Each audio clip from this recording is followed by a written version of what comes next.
Seat আসন যতগুলো আছে ওর পরে 25% দিচ্ছে, এরপরে টিকিট দিচ্ছে। মানে আপনাকে বলতেছি বিকল্প হয় চিন্তা করেন, মানে রেল আর ভ্রমণ করা যাবে না। যার বিশেষ দরকার হচ্ছে ওনারা আমাদের থেকে টিকিট নিচ্ছে। গভর্নমেন্ট থেকে 25% স্ট্যান্ডিং টিকিট দেয়, সেই অনুপাতে যাচ্ছি আর কি।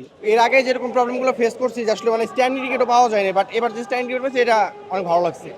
কোথায় 120 টাকাই ভাই মধুমতির টিকিট কোথায় পাবো? মধুমতি জি 155 টাকা, বুঝি নাই কত ভাড়া?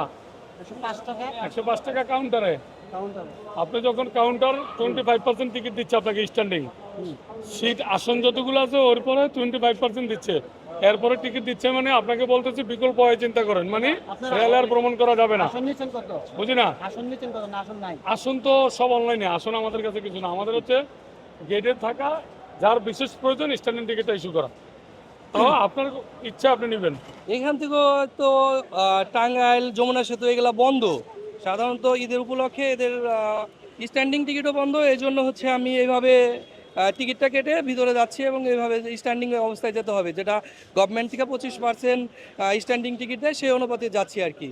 এটা তো গভর্নমেন্ট চার্জ, এটা তো জরিমানা চার্জ দিতেই হবে আমাকে, যেটা গভর্নমেন্ট নির্ধারণ করে রেখেছে সেটা তো অবশ্যই দিতে হবে। এটা তো অবশ্যই ভালো হয়েছে। না, মূলত আমি একদিনের জন্যই বাড়ি যাচ্ছি, আমি ঈদের জন্য বাড়ি যাচ্ছি না, কারণ ঈদের জন্য আমার অফিস এখনো ছুটি হয়নি। আমার অফিস ছুটি হবে 30 তারিখে। দ্যাটস আমি অনলাইনে টিকিট কাটি না। আমার অফিস ছুটি হয় চাঁদরাতে, আমার চাঁদরাতে যেতে হবে। আর চাঁদরাতের টিকিট মূলত ছাড়া নাই এখন পর্যন্ত। দ্যাটস আমি একদিনের জন্য স্ট্যান্ডিং টিকিট নিয়ে নিচ্ছি।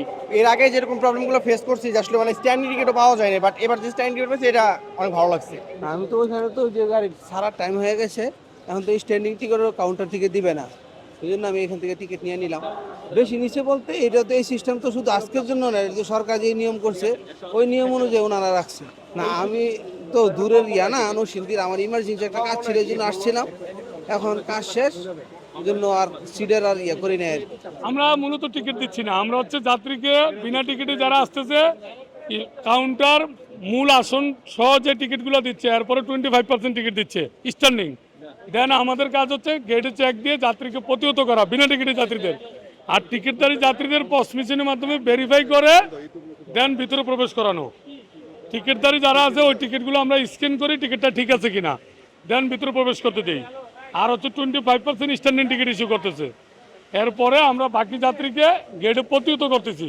দেশ জুড়ে তোলপা ওয়ালটন ফ্রিজ কিনে আপনিও হয়ে যেতে পারেন মিলেনিয়ার।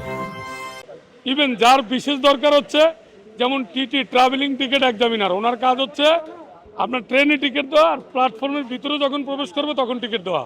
সুতরাং যার বিশেষ দরকার হচ্ছে ওনারা আমাদের থেকে টিকিট নিচ্ছে, যারা নিচ্ছে বিশেষ ইচ্ছা, তাদের ইচ্ছা আর কি। আমরা স্ট্যান্ড টিকিট দিচ্ছি বলতে স্ট্যান্ড টিকিট কাউন্টার দিচ্ছে 25%, আর আমরা যাদের বিশেষ দরকার মানে বিশেষ স্বেচ্ছায় বলতেছে যে টিকিট লাগবে, হয়তো আমরা কিছু টিকিট ইস্যু করতেছি আর কি, তাও প্ল্যাটফর্মের ভিতরে প্রবেশ করার পরে।